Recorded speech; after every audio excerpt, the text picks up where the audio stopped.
Bismillahirrahmanirrahim. Assalamualaikum warahmatullahi wabarakatuh. Alhamdulillahi rabbil alamin. Alhamdulillahilladzi ja'ala syahra ramadana syahra siyam wa anzala fihi kamalan ni'am. Assalatu wassalamu ala khairil anam sayyidina Muhammadin sallallahu alaihi wasallam. Amma ba'du. Hadirin yang dimuliakan oleh Allah Subhanahu wa taala. Alhamdulillahi rabbil alamin. Tanpa terasa Ramadan sudah berada kembali di pangkuan kita. Ramadan kembali berada di sisi kita. Ramadan sudah kembali berada di tengah-tengah kita. Kita sudah bisa kembali merasakan kenikmatan, keberkahan Ramadan. Maka kita sebagai muslim jangan sampai mau ketinggalan untuk mendapatkan pahala-pahala, kebaikan-kebaikan yang dilipat gandakan oleh Allah Subhanahu wa taala di bulan Ramadan ini. Hadirin yang dimuliakan oleh Allah Subhanahu wa taala, ada manusia, seorang muslim yang berpuasa namun dia bagaikan seseorang yang tidak berpuasa. Dia berpuasa menahan haus dan lapar dari sejak fajar hingga menjelang maghrib. Tapi sayangnya tidak ada catatan pahala yang Allah tuliskan dari puasanya. Na'udzubillah min dzalik. Ini adalah hal yang disampaikan oleh Rasulullah sallallahu alaihi wasallam dalam hadisnya.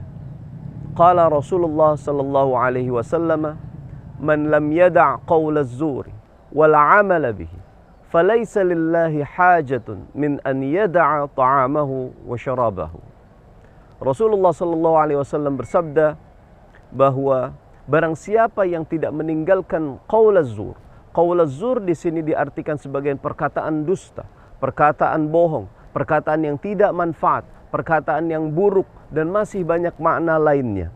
Wal amala bihi, dan dari melakukan pekerjaan yang tidak ada manfaat, pekerjaan yang dusta, dan lain sebagainya. Falaisa lillahi hajatun, maka Allah tidak memerlukan apa yang dia tinggalkan, min an yada'a ta'amahu wa syarabahu, dari dia meninggalkan makan dan minumnya. Karena sesungguhnya segala amalannya ditolak, segala pahala puasanya dihapuskan karena dia masih tidak bisa meninggalkan perkataan yang buruk, perkataan yang tidak manfaat, dan pekerjaan tersebut. Hadirin rahimakumullah, dari hadis ini kita belajar bagaimana Rasulullah SAW mengajarkan kita bahwasanya dalam puasa ini kita tidak bisa hanya sekedar berpuasa dari makan dan minum, tapi kita juga berpuasa dari segala amalan-amalan buruk, segala perkataan buruk yang Allah sudah berikan, Allah sudah sampaikan peringatannya. Hadirin yang dimuliakan oleh Allah Subhanahu wa taala, tentu kita tidak ingin bahwa puasa kita ini adalah puasa yang tidak berpahala, puasa yang tidak meninggalkan athar apapun dari puasa kita. Tentu kita ingin puasa kita adalah puasa yang penuh dengan pahala, penuh dengan ganjaran, dan Allah berikan kemanfaatannya untuk kita semuanya. Maka dari hari ini, dari momen ini, kami mengajak kepada hadirin sekalian, marilah selama di bulan puasa ini dan tentu saja di bulan-bulan setelahnya, kita mulai meninggalkan perkataan-perkataan buruk, perkataan dusta, dan pekerjaan-pekerjaan yang menuju kepada dusta dan keburukan tersebut. Sehingga kita tidak menjadi orang yang disebutkan oleh Rasulullah tadi, yaitu orang yang Allah tidak memerlukan puasanya atau dari dia meninggalkan makan dan minumnya. Na'udzubillah min dzalik.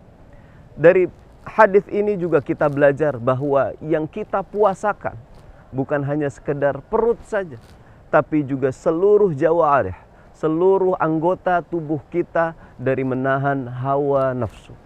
Ada sebuah syair yang menarik dari seorang penyair Arab terdahulu, yakni Abu Al-Atahiyah. Beliau menyampaikan dalam syairnya, "Asyaddul jihadi jihadul hawa, wa ma akramal mar'a illa tuqa." Sesungguhnya jihad atau perjuangan yang sesungguhnya, yang paling berat adalah jihad melawan hawa nafsu.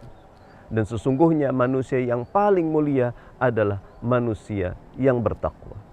Hadirin yang dimuliakan oleh Allah Subhanahu wa taala, syair ini menjelaskan betul bagaimana kita sebagai manusia apabila ingin menjadi manusia yang mulia, maka kita harus punya kuncinya, yaitu takwa. Dan takwa bisa kita sampai kepadanya dengan kita meninggalkan hawa nafsu. Apakah mudah? Tentu tidak. Maka dari itu kita masih harus terus belajar, terus berusaha, terus memperjuangkan diri kita untuk bisa melepaskan diri, menjauhi dari segala keburukan hawa nafsu yang selalu mendekati diri kita.